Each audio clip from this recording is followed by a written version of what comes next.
मिट्टी की बनी हुई मूर्ति की पूजा करो। और जहां जहां लफ्ज पूजा ईश्वर के साथ आया है वहां इबादत है, और जहां ईश्वर के अलावा किसी और के साथ आया है, एक उसूल याद रखना, वेदों में, पुराणों में, उपनिषदों में जहां जहां ईश्वर के साथ पूजा आया वहां उससे मतलब मुराद क्या है? इबादत। और ईश्वर के अलावा, अल्लाह के अलावा किसी इंसान के साथ पूजा का लफ्ज आया तो वहां उसका मतलब क्या होगा? सेवा, खिदमत। जैसे ईश्वर की पूजा करो तो इसका मतलब होगा अल्लाह की इबादत करो।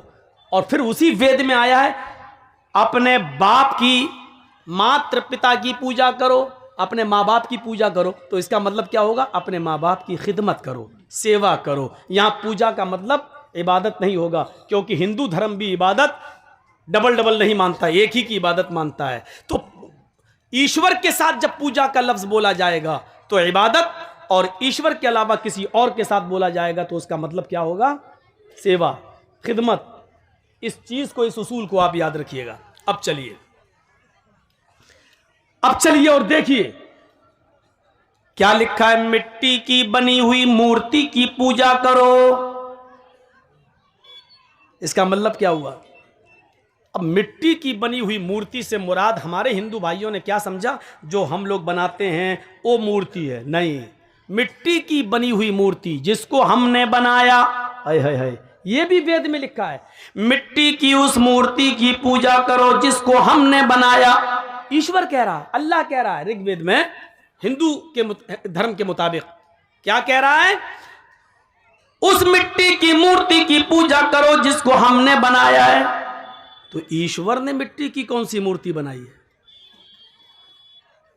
हाँ, हजरत आदम अलैहिस्सलातु वस्सलाम को उसने किससे बनाया? मिट्टी से।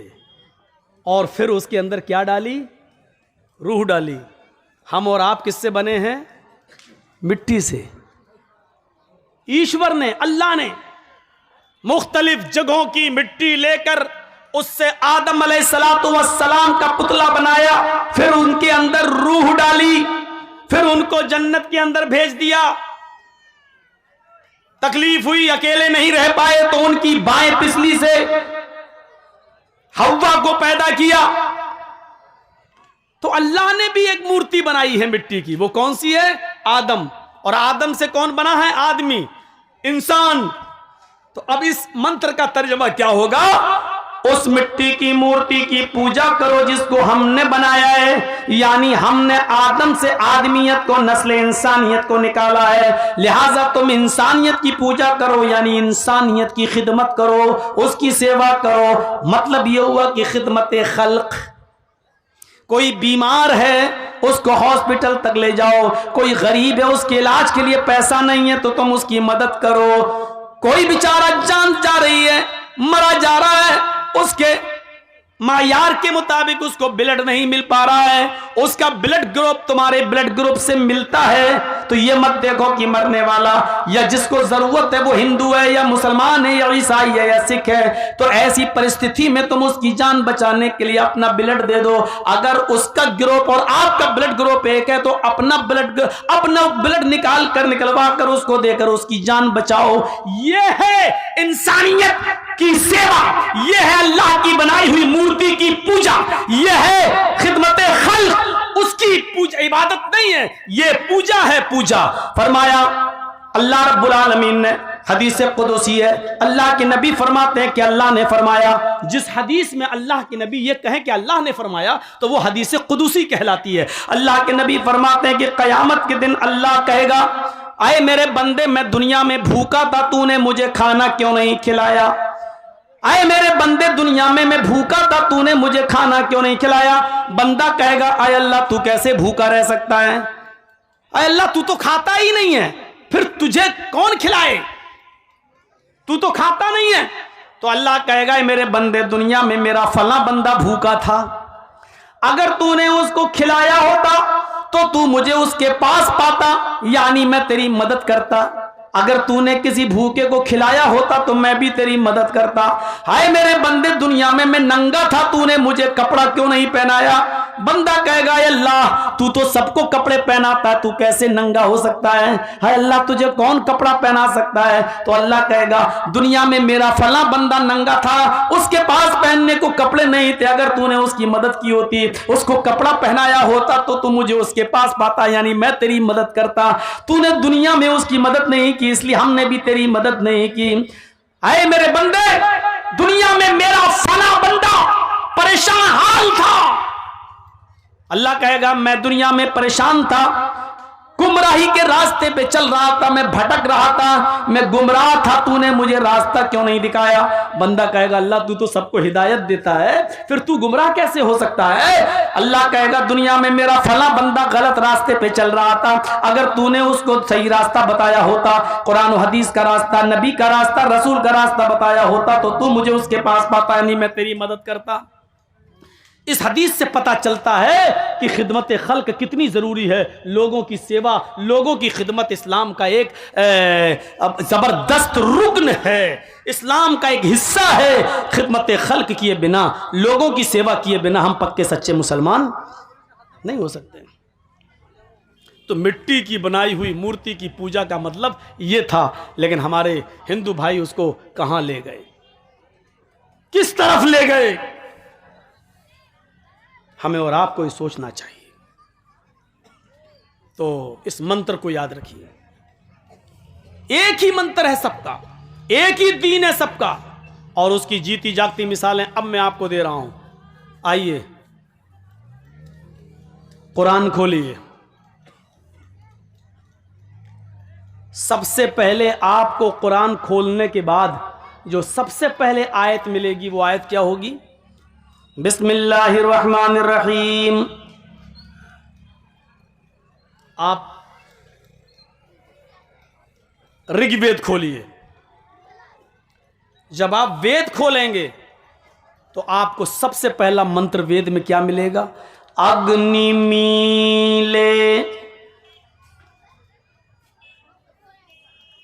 आप कुरान खोलिए, आप दूसरी आयत क्या पढ़ेंगे? अल्हम्दुलिल्लाहि रब्बिल आलमीन। आप वेद खोलिए, आप दूसरा मंत्र क्या पढ़ेंगे? महिदेवस्य सवितु परिष्टुति। आप कुरान खोलिए, तीसरी लाइन आप क्या पढ़ेंगे? वसुरुदयमाना।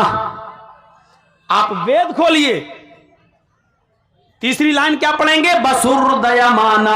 आप कुरान खोलिए, तीसरी आयत आप क्या पढ़ेंगे? अर्रहमानिर रहीम। आप कुरान खोलिए, एक आयत छोड़ दीजिए, मालिक यौमिद्दीन, इय्याका नअबुदु व इय्याका नस्तईन। इसके बाद पढ़िए, आप क्या पढ़ेंगे? इहदिनस सिरातल मुस्तकीम। वेद खोलिए, वेद में चौथा मंत्र आपको क्या मिलेगा? नए सुपथराय आसमान। अब देखिए दोनों क्या है। काश हमें हिंदू भाइयों से तोड़ने वाले और हिंदू लोगों से अलग करने वाले, अगर उनकी खोपड़ियों में ये आयत और मंत्र दोनों घुस जाएं तो कभी पब्लिक और आवाम इनको ढोंगी समझकर कभी वोट नहीं देगी। ये लोग लड़ाते हैं, अगर इस तरीके की बातें करें तो हिंदू भी खुश होगा और मुसलमान भी खुश होगा कि देखिए धर्म हमें मिला रहा है और ये कमीने जो बैठे हुए हैं ये हमें लड़ा रहे हैं।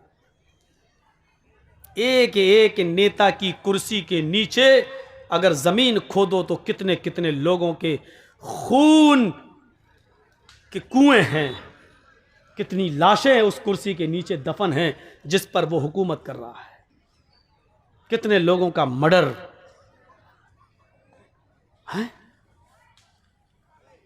अग्नि मीले, कुरान की पहली आयत, अग्नि, वेद का पहला मंत्र अग्नि।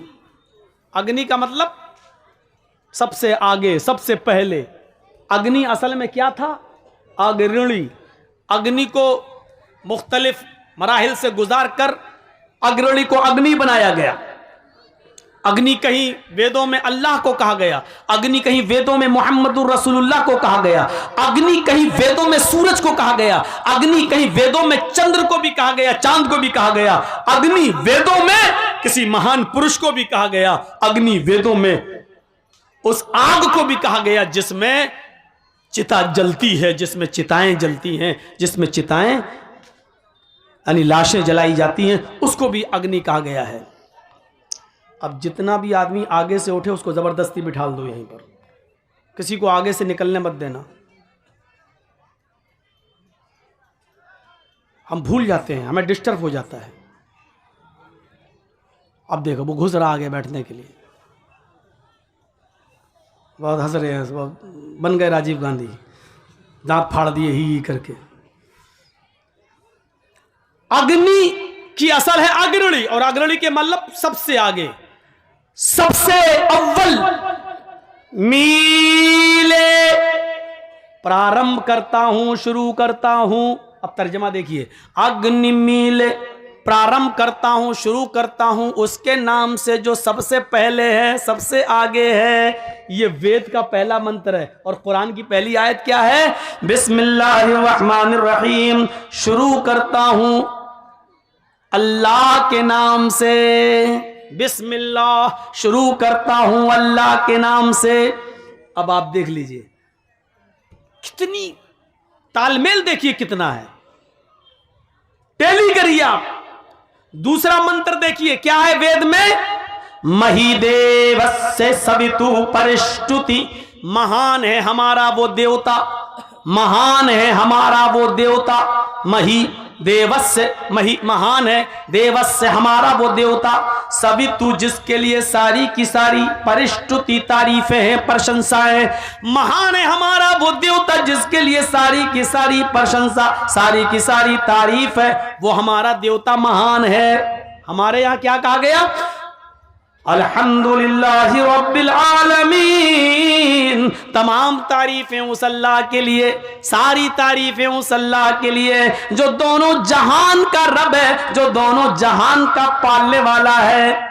मही देवस्य सवितु परिष्टुति, और इधर अल्हम्दुलिल्लाहि रब्बिल आलमीन। तीसरा मंत्र बसुरदयामाना, बसुरदयामाना, जो बड़ा दयालु है, बड़ा कृपालु है, उससे ज्यादा दयालु और कृपालु कोई नहीं है, जो उससे ज्यादा रहम दिल कोई नहीं है। अर्रहमानिर्रहीम, कुरान की तीसरी आयत क्या कहती है? अर्रहमानिर्रहीम, जो बड़ा ही मेहरबान, इंतहाई रहम करने वाला है। अर्रहमानिर्रहीम, जो बड़ा ही मेहरबान, इंतहाई रहम करने वाला है। चौथा मंत्र नए सुपथराय आसमान, सुंदर पथ मानी रास्ता, राय मानी चलाना, आसमान मानी जिससे हमारा फायदा हो, हमारा लाभ हो। हाय प्रभु, हाय ईश्वर, सुपथा सुंदर पथ पर, अच्छे रास्ते पर हमको चला ताकि हमारा फायदा हो।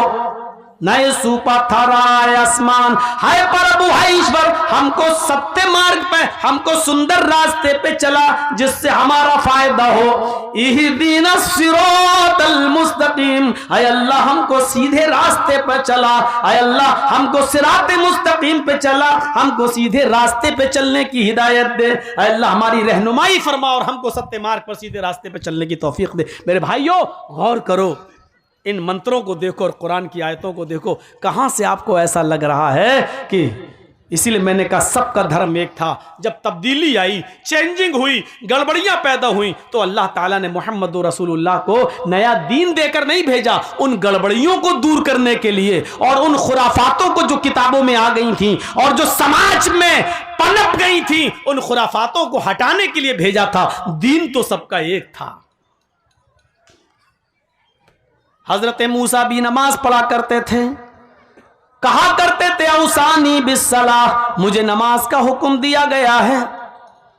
हजरत इब्राहिम के ऊपर भी नमाज फर्ज थी, कहा करते थे इन्ना सलाती व नुसुकी व महयाया व ममाती लिल्लाहि रब्बिल आलमीन। अल्लाह मेरी नमाज, अल्लाह मेरी कुर्बानी, अल्लाह मेरी मौत, अल्लाह मेरी जिंदगी, ये सब तेरे लिए, अल्लाह रब्बुल आलमीन के लिए है। देखिए सारे नबियों पर नमाज भी फर्ज थी, इब्राहिम पर भी थी, मूसा पर भी थी, ईसा पर भी थी, सारे नबियों पर नमाज फर्ज थी। तो मोहम्मद रसूलुल्लाह सल्लल्लाहु अलैहि वसल्लम पर भी नमाज फर्ज कर दी गई है और नबी के जरिए उम्मत इस्लामिया पर भी नमाज दी गई है। हिंदू धर्म को नमाज से कैसे दूर किया जाए, जबकि हिंदू धर्म के अंदर भी कोई ना कोई नबी आया है, कोई ना कोई पैगंबर जरूर आया है।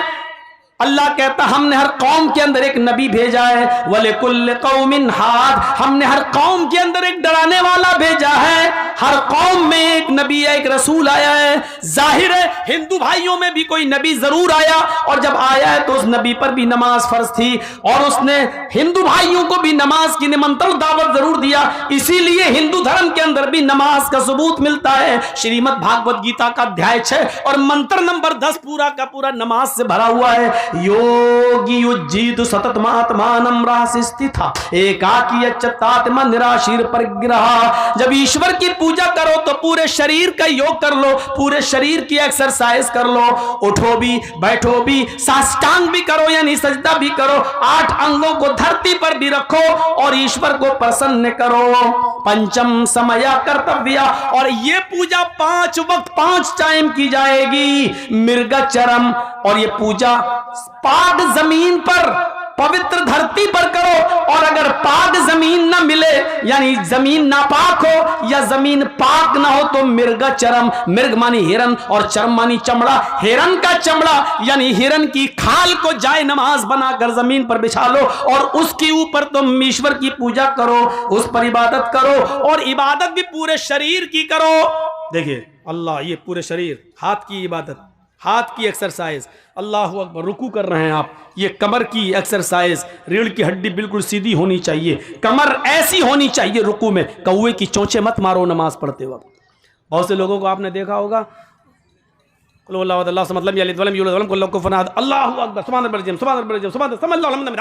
अकबर, कौवे की चोंचे मार के भाग रहे हैं, न कमर सीधी न कयाम सही।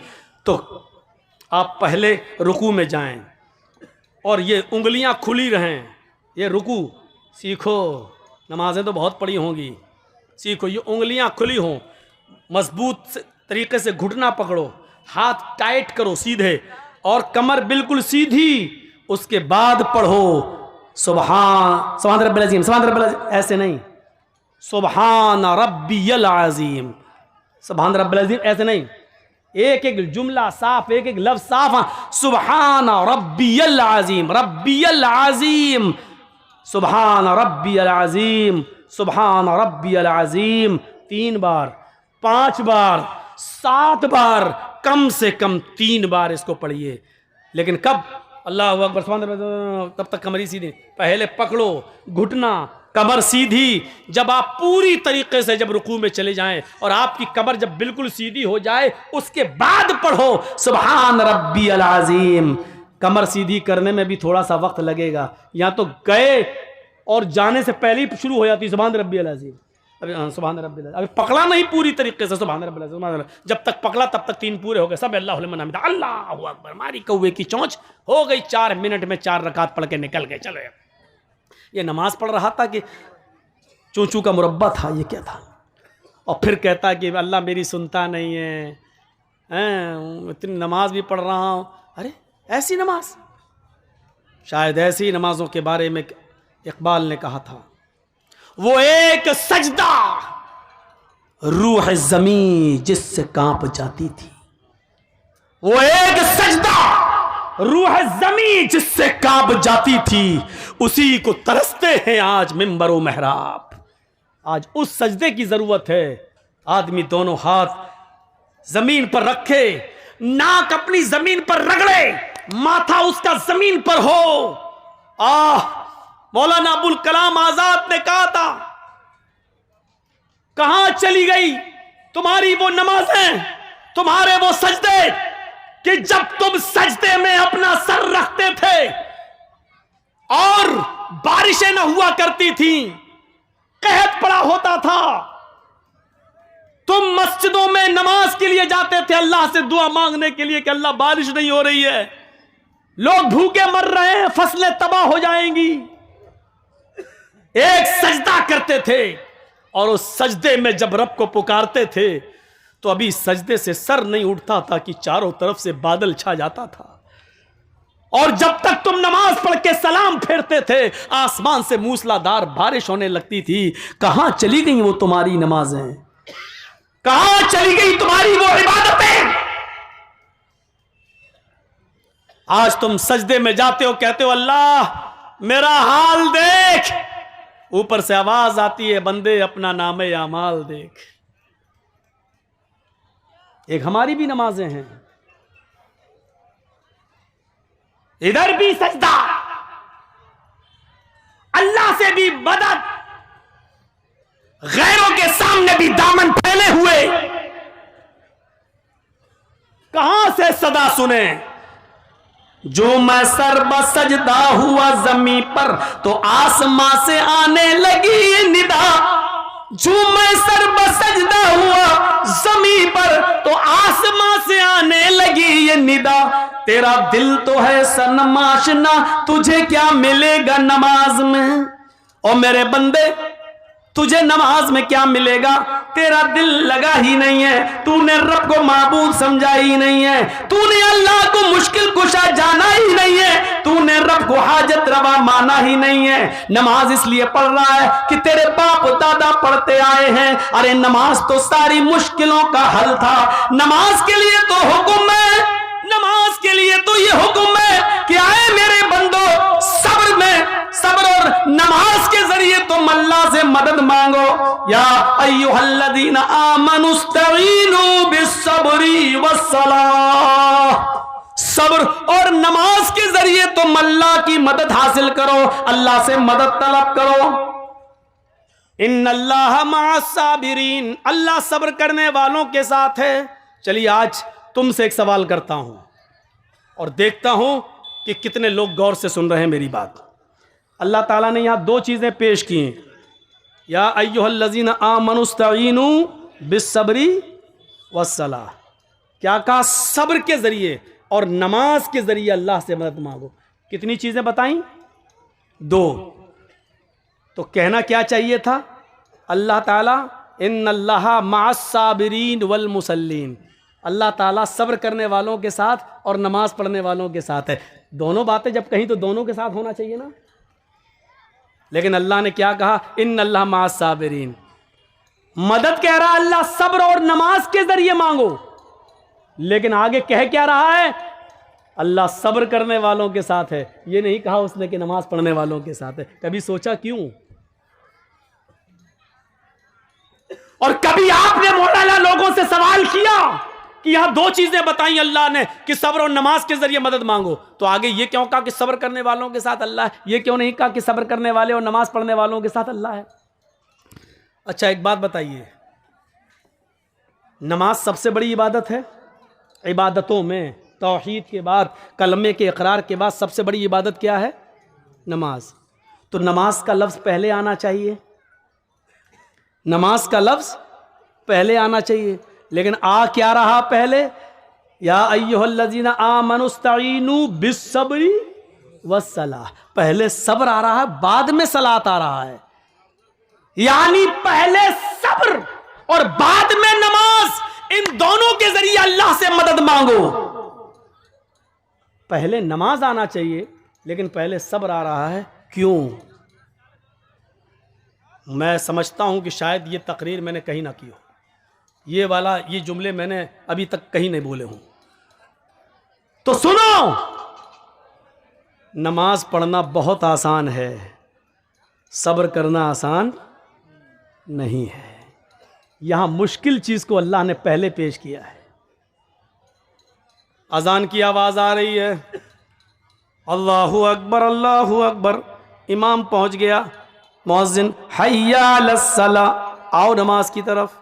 हम वुजू बनाकर नमाज के लिए जा रहे हैं, अभी मस्जिद में पहुंचे नहीं कि किसी ने रास्ता रोक कर कह दिया आपका बेटा बहुत सीरियस है, आपकी माँ बहुत सीरियस है, तड़पड़ा रही है, मेरे भाइयों यकीन मानिए कि ऐसे मौके पर इंसान का सब्र का पैमाना लबरेज हो जाएगा। अपना बेटे का जब बीमारी का नाम सुनेगा, हो सकता है कि फिर वो मस्जिद के दरवाजे तक भी न जाए और वहीं से पलटी मार दे कि नमाज तो मैं बाद में भी पढ़ लूंगा, कज़ा भी हो जाएगी। लेकिन बेटे को वक्त से पहले हॉस्पिटल पहुंचाना जरूरी है। कहीं ऐसा ना हो कि हॉस्पिटल ले जाते हुए देर हो जाए और डॉक्टर ये कह दें कि तुमने 10 मिनट देर कर दी, अगर 10 मिनट पहले लाए होते तो मैं बच्चे को बचा लेता। मेरे भाइयों, ऐसे मौके पर इंसान पर सब्र नहीं होता है। सब्र करना बहुत मुश्किल काम है। इसलिए अल्लाह ताला ने कहा नमाज तो तुम पढ़ ही लोगे, नमाज तो पढ़ना बहुत आसान काम है, लेकिन बेटे की बीमारी,